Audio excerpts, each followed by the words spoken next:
Hi, this is Jonathan Levy from the Levy Shoulder to Hand Center at the Paleoorthopedic and Spine Institute.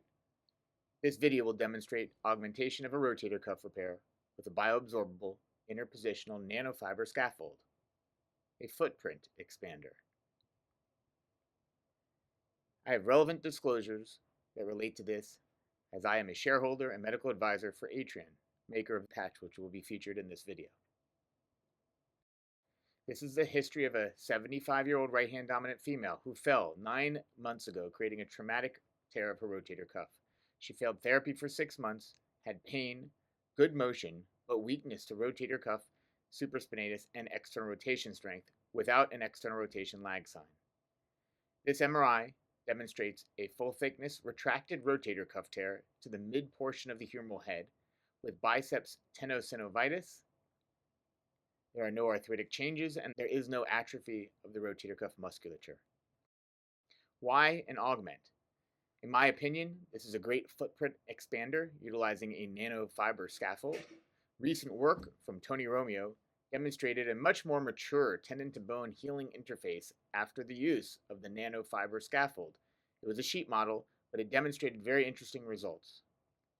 Alekis reported an improved ultrasound healing of repaired rotator cuff tears when the same nanofiber scaffold were used. And from a workflow standpoint, this is quick and easy, adds no additional surgical steps, and no additional anchors or staples. At the start of the case, an appropriate timeout was performed. The patch can be fashioned to match the footprint as patients have different footprints. They're different size patients, and this particular patient was a bit smaller. I cut it to size, and then I insert it through a lateral cannula by placing a grasper and just advancing it across the cannula. 2 spinal needles are placed where the anchors will eventually be placed. The graft is advanced to the footprint. The footprint has previously been prepared with a shaver to create a bleeding surface, and each of the 2 spinal needles are used to just hold down the graft in place. I typically place my suture anchors for rotator cuff repair right at the medial edge of the footprint. In this case, an all suture-based self-punching anchor is used. By making just a spinal needle hole in the graft, it can create a leading edge to allow the self-punching suture anchor to be advanced through the graft and into the bone. So here you can see the anchor being advanced, but not dislodged from the inserter. That helps to stabilize the nanofiber scaffold, and the second spinal needle is replaced with another self-punching all suture anchor. The bone right at the edge of the footprint is typically strong, much stronger than the lateral bone, and it can support an all suture anchor. Here you can see the second anchor is going to be advanced just by compressing it through the bone and through the patch along the way. Each of the 2 inserters are removed and the anchors are set. This surgical technique allows for a very rapid application of the augmentation patch without any additional staples or suture anchors. And at this point, the remainder of the case is just as though you're repairing a rotator cuff. And here you can see this footprint expander. The bone marrow elements will leak through the anchor onto the nanofiber scaffold once the repair is done. So here you can see a retrograde placement of each of the sutures. And in this case, you'll see a series of horizontal mattress sutures which will be used to repair the rotator cuff in a sequential way.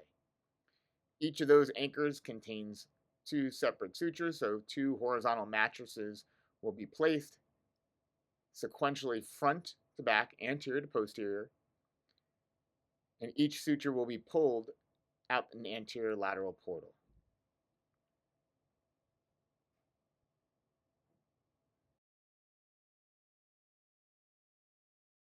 Once all the sutures have been passed, I like to tie my medial row, and so you'll see after the last set of sutures are passed, then they will be sequentially tied, which will advance the rotator cuff, allowing the graft to be sandwiched between the bone and the rotator cuff tendon. While the sutures are passed from front to back, they are actually tied from back to front.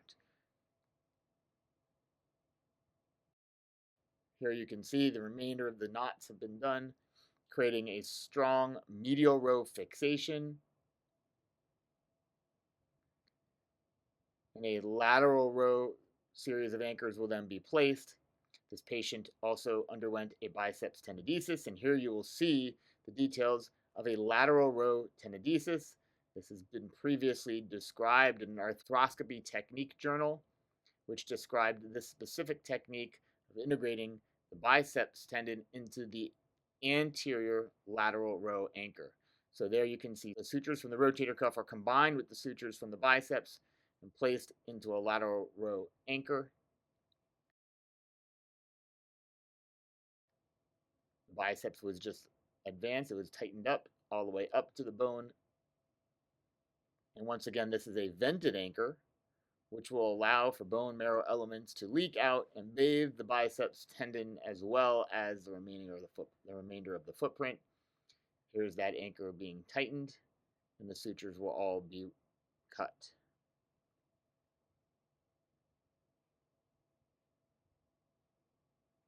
Biceps tenodesis, rotator cuff repair. This patient did have subacromial impingement, and a subacromial decompression was done as well. In my opinion, this assists with healing and creates additional bone marrow elements. This is an intra-articular view where you can see an edge of the graft as well as reconstitution of the bone tendon interface. Her post-operative course was excellent. She had no pain, and she was doing quite well throughout her rehabilitation course. Thank you very much.